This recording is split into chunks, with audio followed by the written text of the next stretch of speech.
Assalamualaikum warahmatullahi wabarakatuh.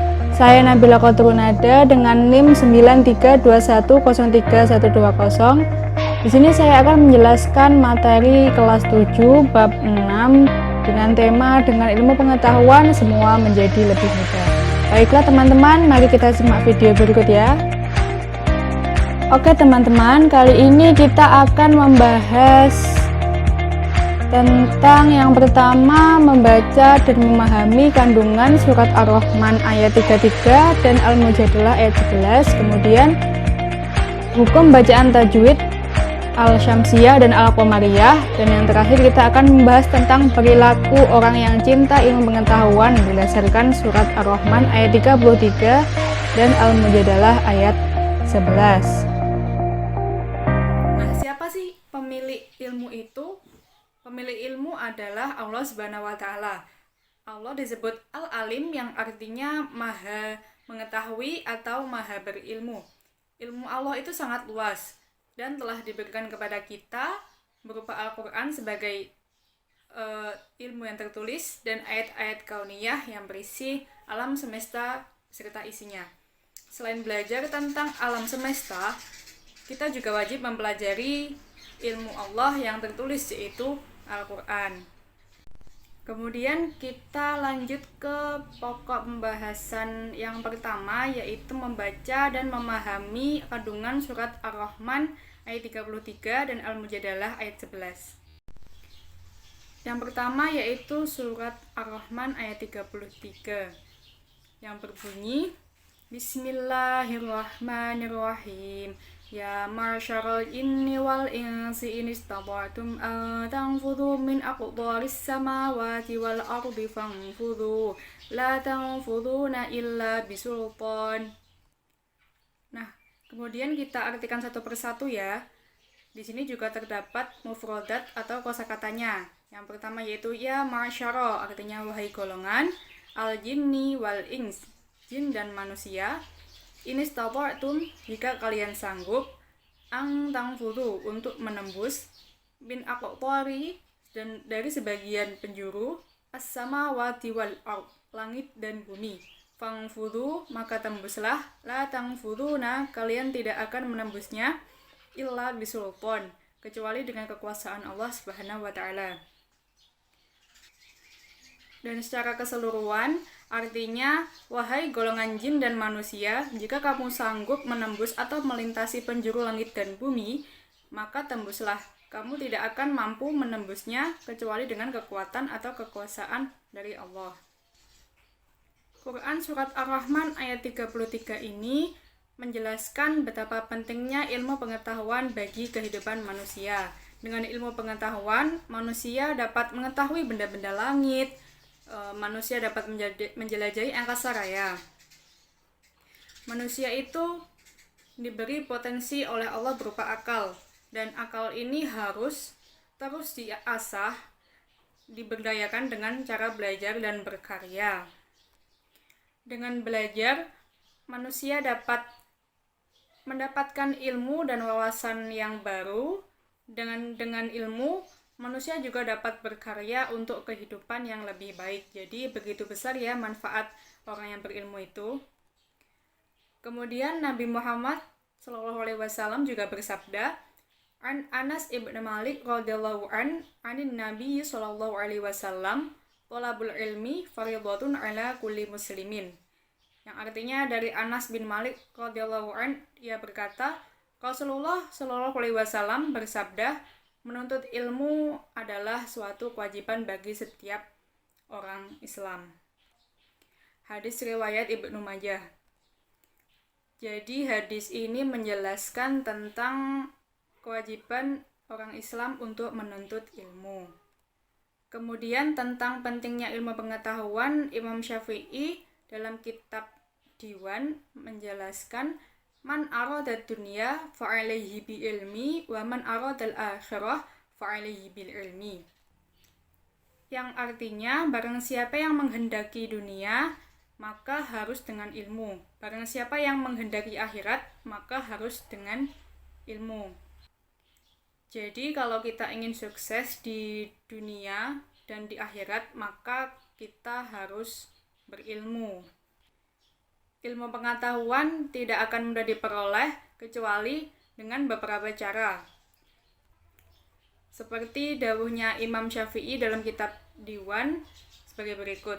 Akhi lan tanalal ilma illa bisittatin biuka an tafsiliha bibayanin dakaun wa khirsun wa jtihadun wa bulghadun wa subhah ustadin wa tulu zamanin.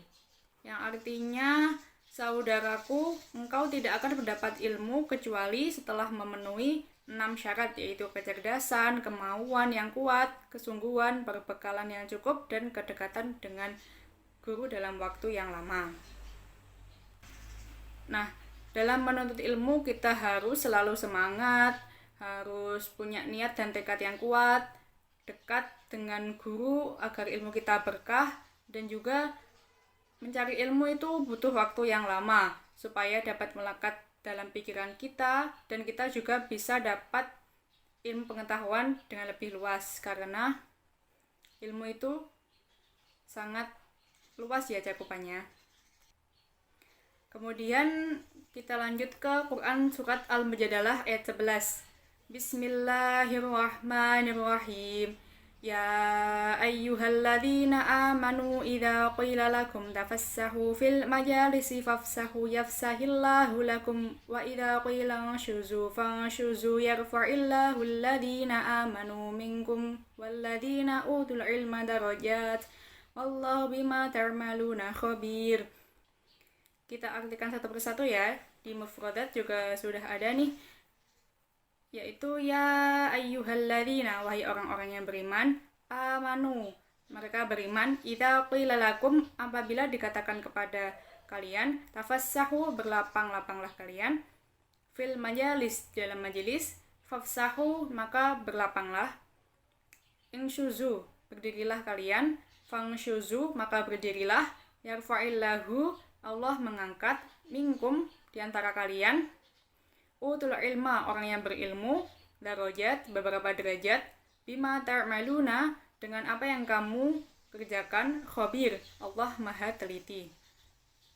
Kemudian arti secara keseluruhan yaitu, wahai orang-orang yang beriman, apabila dikatakan kepadamu, berilah kelapangan di dalam majelis-majelis, maka lapangkanlah, niscaya Allah akan memberi kelapangan untukmu. Dan apabila dikatakan berdirilah kamu, maka berdirilah, niscaya Allah akan mengangkat derajat orang-orang yang beriman di antaramu dan orang-orang yang diberi ilmu pengetahuan beberapa derajat, dan Allah maha teliti apa yang kamu kerjakan. Nah, Quran surat Al-Mujadalah ayat 11 ini menjelaskan keutamaan orang yang beriman dan berilmu pengetahuan. Ayat ini juga menegaskan bahwa orang yang beriman dan berilmu pengetahuan akan diangkat derajatnya oleh Allah Subhanahu wa taala. Mengapa?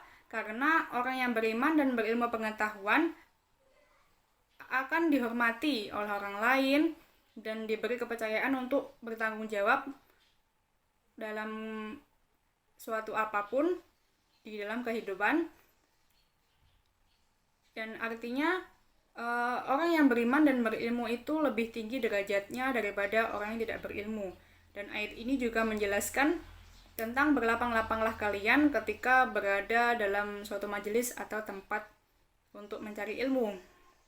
Yakni apabila kita berada di tempat menuntut ilmu, baik itu kelas, masjid, dan tempat-tempat yang lain, kita juga harus memberikan kesempatan kepada orang lain untuk sama-sama mendapatkan tempat duduk yang layak. Jadi kita harus saling berbagi ya satu sama lain, karena tujuan kita sama, yaitu untuk mencari ilmu.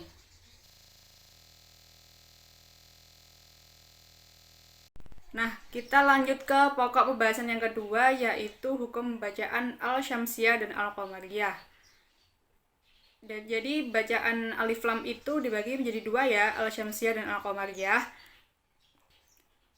Kalau untuk al-syamsiyah, jadi alif lam itu bertemu dengan huruf ta, tha, dal, dal, ro, za, sin, shin, shod, dot, to, dha, lam, dan nun.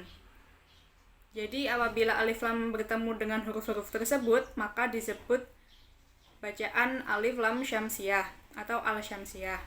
Contohnya, ada alif lam bertemu dengan nun dalam ayat Qul a'udzu birabbin nas, dan alif lam bertemu dengan ta menjadi alhaakumut takatsur. Cara membacanya yaitu alif lamnya itu diidghamkan atau dimasukkan. Jadi huruf lam bunyinya itu hilang dan melebur ke dalam huruf berikutnya. Dan ini disebut juga bacaan idgham syamsiyah karena memasukkan ya. Dan dalam penulisannya huruf syamsiyah itu selalu bertasydid bila didahului al. Jadi seperti lafadz an-nas dan at-takatsur itu setelah alif lam, huruf nun dan huruf ta-nya itu ditasydid ya. Kemudian al-qamariyah. Al-qamariyah itu alif lam bertemu dengan huruf alif, ba, jim, ha, kha, ain, ghain, fa, qaf, kaf, mim, waw, ha, dan ya. Contohnya alif lam diikuti dengan kaf menjadi inna a'tainakal kautsar, dan alif lam bertemu dengan mim menjadi narullahil muqadah. Jadi alif lamnya itu dibaca jelas ya. Dan al-qamariyah ini biasa disebut juga dengan idhar qamariyah. Dan yang terakhir kita akan membahas tentang perilaku orang yang cinta ilmu pengetahuan berdasarkan surat Ar-Rahman ayat 33 dan Al-Mujadalah ayat 11.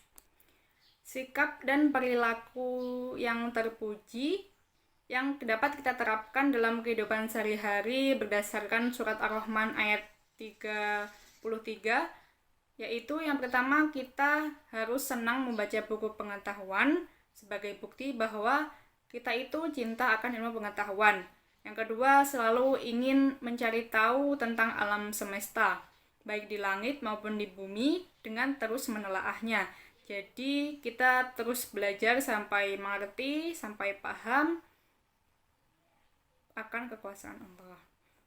Kemudian yang ketiga, meyakini bahwa alam semesta itu diciptakan oleh Allah untuk manusia. Oleh karena itu, manusia harus merasa haus akan ilmu pengetahuan. Tidak boleh cepat puas akan ilmu yang telah kita peroleh. Lalu yang keempat, ada rendah hati atas kesuksesan yang kita raih dan tidak merasa rendah diri apabila kita mengalami kegagalan. Karena di sini kita berproses ya, jadi tidak menutup kemungkinan untuk kita itu pernah gagal. Gagal itu bukan berarti tidak bisa sukses, tapi jadikan kegagalanmu itu semangat bagi kamu untuk belajar lebih baik lagi. Kegagalan itu adalah cara Allah untuk menyuruh kita bersabar, karena Allah pasti akan mengganti dengan yang lebih baik. Allah pasti punya sesuatu yang baik untuk kita. Kemudian sikap dan perilaku yang dapat kita terapkan dalam kehidupan sehari-hari menurut Quran surat Al-Mujadalah ayat 11. Yang pertama yaitu memiliki rasa ingin tahu yang tinggi dan berusaha untuk mendapatkan pengetahuan itu. Bersikap sopan dan selalu menghormati dan menghargai guru agar ilmu kita nantinya bisa berkah. Lalu senang mendatangi guru untuk meminta penjelasan terkait ilmu pengetahuan dan selalu menyeimbangkan ilmu pengetahuan yang dimiliki dengan keyakinan terhadap kekuasaan Allah Subhanahu wa taala. Sekian video materi dari saya, kurang lebihnya mohon maaf. Wassalamualaikum warahmatullahi wabarakatuh.